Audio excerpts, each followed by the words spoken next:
My husband and I visited Point Pleasant in West Virginia over the weekend for our anniversary, as well as Gallipolis, Ohio. So this is part one where I will share my opinions on the area, restaurants, and things to do. We arrived on a Saturday around 1:30 p.m. and it was pretty busy, or at least Main Street looked pretty busy. The first place we stopped at was the Mothman Museum. They have shirts and collectibles focusing mainly on the Mothman, but they do have other things as well. So I bought a couple of things and then we headed nearby to the Point Pleasant Trading Company where we bought several things and they have a really great selection of merchandise. We actually went back to get more the next day. By this time it was 2 o'clock, so we decided to go eat. And I wanted to try out First and Main burgers and fries. We initially assumed it was located on First and Main, but we couldn't locate it. So we pulled up the GPS, and it's located near 5th and Main, so I don't really understand the name. That's a little confusing. But anyway, we were like, whatever. They look like they have good food from what we can see online, and we want to try them out. So we go there, and for some reason they were closed. And this was probably just after 2 o'clock. So, and we had noticed a sweet shop on Main Street, not far from the Mothman Museum. It looked like it was permanently closed. And I had thought, we would try out different things. Maybe we would try out that or the ice cream shop, but it just didn't happen. This place was closed and we didn't make it to the ice cream shop. So, but we were still, of course, wanting to eat. So we kind of looked up different places in the area we were interested in. And we decided to go to Tom Tom's, but the GPS kept taking us elsewhere. And when we looked at the photos online, we found the place, but when we pulled up to it, it said it was a sausage stand. So I don't know if that was actually Tom Tom's or they moved and the sausage place came in, or if I don't know. But either way, it was closed as well. So then we decided we would go to Tudor's Biscuit World. And we definitely have been planning to try them out at some point during our trip. So we thought, okay, this is a perfect time. We'll go there. So we went there, and there was a sign on the door that said closed at 2 due to lack of staff. So this here was like the third or fourth place we went to that was closed. We were hungry. We didn't even know where we were going to find food other than fast food. There was like a McDonald's and a Wendy's, but we didn't want to eat at McDonald's and Wendy's. We wanted to eat at local places. So we drove around in one last-ditch effort, and we found Gino's Pizza and Spaghetti House. Thankfully, it was open. So we each ordered a sub, and my husband got a pizza, and I ordered cheesy bread. And I thought the food was pretty average. I mean, the cheesy bread, it was all right. But the subs were really good. We both really liked our subs. The restaurant itself could use an update. And the staff was a bit closed off to us until we got to talking to them.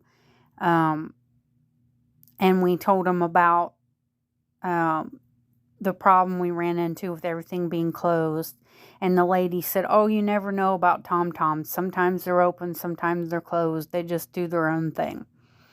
So then they were kind of warming up to us a little bit. So that was good. My husband rated the place 5 out of 5 stars. I gave it 3.5 out of 5 stars.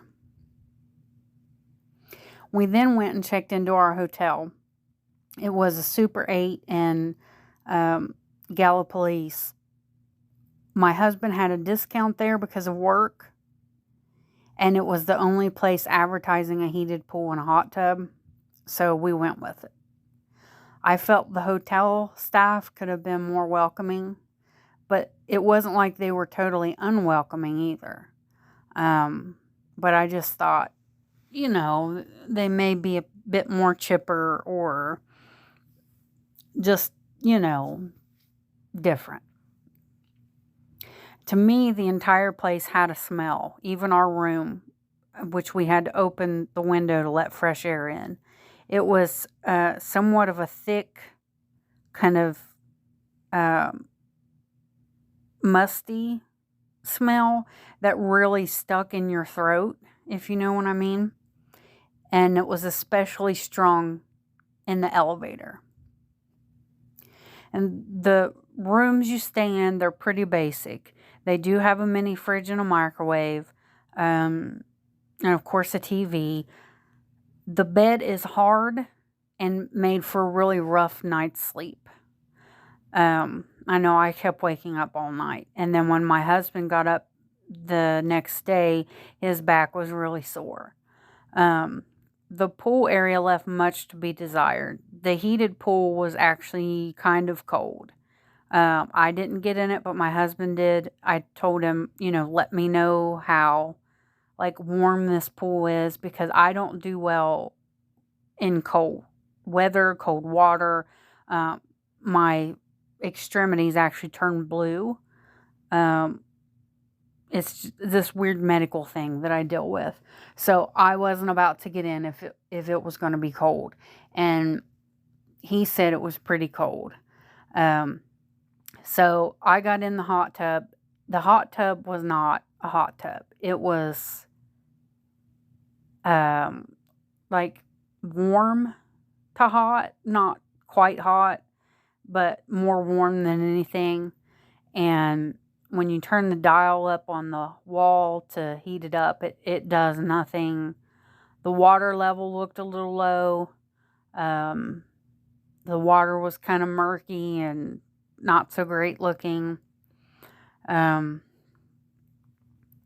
So the next morning we had breakfast downstairs, and they had coffee and orange juice and apple juice, cereal, bagels, packaged donuts, maybe muffins, stuff like that. Nothing too fancy. I believe we paid $110 for the night, but we did not book in advance. So if you do book in advance, that's when you tend to get the deeper discounts. But I wanted to leave my options open in case we wanted to go elsewhere. I give the hotel 2.5 out of 5 stars. If we were to go again, I'd pay the extra for a better hotel. And I don't mean to insult the hotel and their staff or anything, but it just really wasn't a good experience. So we made it to Biscuit World on Sunday before they closed. However, they were so busy, and there's only one person taking orders, so it took about 30 minutes or so waiting in line to place our order. And then, of course, we had to wait for the food. The restaurant itself could use a facelift. Everyone's feet was sticking to the floor, so it was really noisy. As everyone was walking around the small restaurant, you just hear their feet sticking. It was crazy. My husband ordered biscuits and gravy and said they were lacking in flavor. However, he really liked their hot apples, and so did I. I ordered pancakes, and they were some of the best pancakes I've had in a long time. So I give them 4 out of 5 stars. I deducted a point based on the wait time and the sticky floors, which I don't know if the floors are just that way or if they needed mopped or whatnot, but it just wasn't very nice. So now, as we were heading out, we saw McClure's restaurant in Gallipolis, and they were advertising cherry lemonade. So I was like, oh man, I've got to try that. So we stopped by there, but there was a sign that they were closed due to a power outage. Now, I wish I could have properly reviewed more restaurants in the area, but unfortunately everything was closed. So if you plan on eating after 2 p.m., I recommend having a backup plan because your restaurant of choice may not be open. Now, if you're looking for things to do, you can check out Fort Randolph Friday through Sunday for a self-guided tour, and admission is free. We didn't have time to check it out, but it sounds like an interesting place to visit and learn some local history. If you're looking for other things to do, you will need to travel to Gallipolis, where you can find a bowling alley and a movie theater, which is what we opted for. We went to Silver Screen 7. We got 2 tickets. A military discount was applied to 1 ticket. We got a drink to share and a large popcorn, and it came to $25.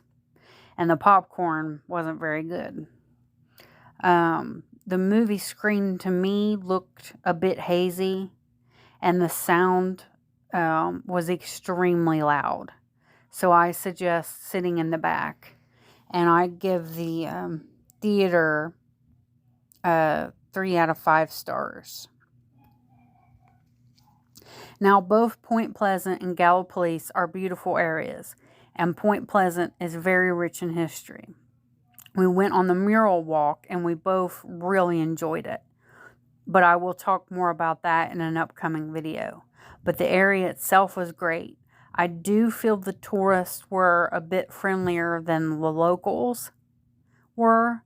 But as my husband suggested, they're probably tired of dealing with tourists every day.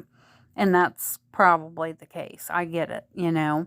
It wasn't that they were unfriendly. I mean, some of them were kind of cold towards us. But, you know, it just felt like being in a tourist area.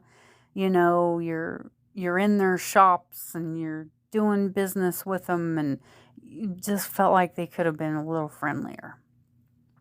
The last place I'm going to review is a little coffee shop called The Coffee Grinder.